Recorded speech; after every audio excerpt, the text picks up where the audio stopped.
going to India, I was looking for somebody that could read the maps of my consciousness. I found Maharajji. He was the map. I met Maharajji in a little temple in the mountains, the Himalayas. I had been traveling with a young Westerner who had been in India for many months. And so he knew his way around. So I took him in the Land Rover up the mountains to meet Neem Karoli Baba. Against his will. He was really uptight, angry, didn't want to go. Was giving me a hard time, was mad because I was driving. He wanted to drive. We stopped on the way about 100 miles from the temple, and we stopped, and I went outside from the house, and the stars, and I thought of my mother. She was dead 6 months. And then I went inside, and we went on to the Guru. Ramdaas first met Maharajji right here. Maharajji was sitting here with all these devotees were here, and he came here with Bhagwan Das. So it is a tradition here just to bow down before a saint. So Bhagwan Das bowed down and pranamed, but Ramdaas was a bit hesitating. He's laying on his belly on the ground, touching the feet of the Guru. And I was Harvard professor. I wasn't going to go up and touch somebody's feet. He had his hands in his pockets and just watching. And so he said, come, this, sit down. Then he said, you were out under the stars thinking of your mother last night, which, I mean, a Harvard professor, you know, knowing, having been in cognitive research and stuff like that, nothing made me ready for that. You were remembering your mother. She died of spleen. And that was the breakthrough. That was the quieting my mind. Quieting my mind. And because he knew everything about me, that was like I was forgiven. I had a lot of things in my past. I didn't want anybody to know. And I always felt that if they knew, they wouldn't love me. He knew, and he loved me.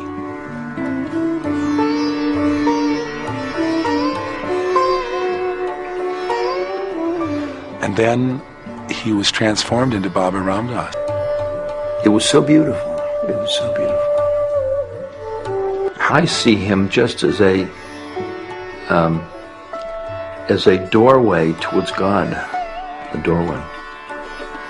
His consciousness was so playful with mine. It sucks you in. In India,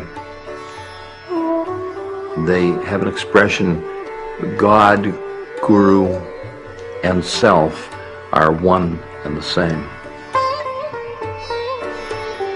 He's just like my inner self.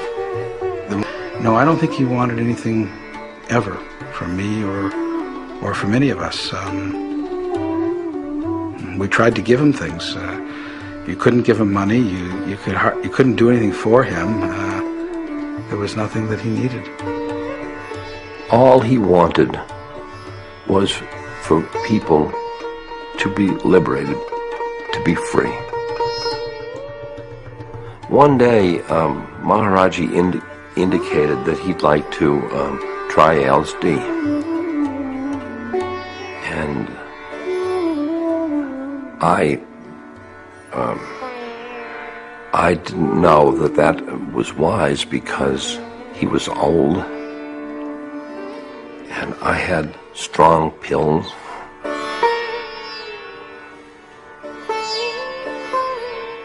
But then he knew everything, so I got pills I had in my bag, and he selected the pills, and one pill would have been a dose for a person like me. He took all the pills at once. Nothing happened.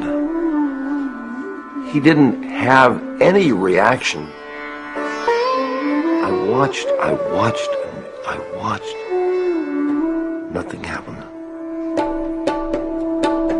And what he was saying to me in his manner as the mirror, he was saying, it's in you. It's in you.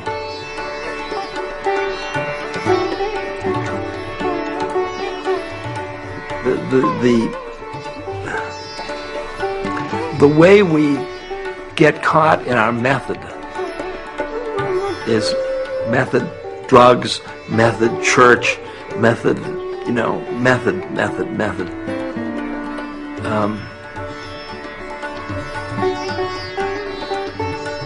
That he got me out of my caughtness in my method,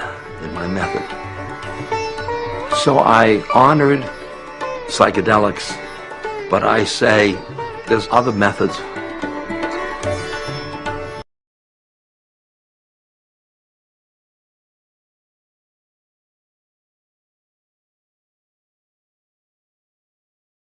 Right after I met him, he said to me, "You got any of that yogi medicine?" I said, "What yogi medicine?" I thought he meant vitamins. I said, "I've got some, but they won't help a man like you, He said, "Yogi medicine, yogi." And somebody said, "I think he means the acid."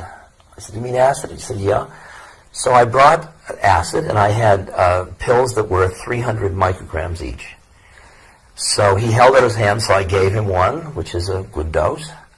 And he kept, come on, so I gave him a second dose. Come on, and gave him a third. Now, 900 micrograms for a new person, I mean, he was heavyweight, but that's still a good size, and it was really good acid. So he goes like this, see? And he throws it into his mouth, and I always think, this is going to be pretty interesting, and nothing happens at all. Nothing. So I go back to the States, and I tell everybody, this guy took 900 micrograms and nothing happened. Because, this is our medicine. I'm impressed, But in the back of my mind is the gnawing question, do you suppose he really swallowed it? Maybe he veiled my mind and threw it over his shoulder or something like that, But I don't know. So I come back to India 2 years later, and I find him after about 6 months, and he says to me, first time I come up to him, he says, "Did you give me some medicine last time you were in India?" I said, "Yeah." He said, "Did I take it?" I said, "I think so." He said, "What happened?" I said, "Nothing." You got any more of that medicine? So I said, "Yeah." So I brought out, and I had 5 pills, 300 each. And one of them was broken. He wouldn't take the broken one. He took the 4 others. And he took each one, and he stuck it on his tongue. And he made absolutely sure that I saw that he took it all in. Then he said, "Can I have water?" And I said, "Yeah, pani. Garam to hot or cold?" I said, "Doesn't matter." So he called for water, and he drank some water. He said, "Will it make me puggle or will it make me crazy?" I said, "Probably." And at one point, he went under his blanket, and then he came back down looking absolutely mad, like, And I thought, what have I done to this poor old man? He doesn't understand the power of our medicine, and he probably did throw it over his shoulder last time, and I've trapped him into taking it. Oh my God, how can I live with this? And all this. And then when he had me totally paranoid, he laughed in glee. And nothing happened. And then he said, these were known about thousands of years ago. He said in the Indus Valley, in the Kula Valley, he said. But he said most of that's been forgotten now. Yogis don't do the preparations for this kind of experience anymore. They did fasting and they did things before this. And so later I said, should I ever take acid again? He said, if you're in a cool place and you're alone, which is interesting, and your mind is turned towards God, you're feeling much peace, it could be useful. Okay. Then other people said, got him to talk about it, and he said to them, using Christ as the image, he said, it would allow you to come in and have the darshan of Christ, your medicine. But you can only stay 2 hours and then you have to leave. He said, he said, it would be better to become Christ than to visit him.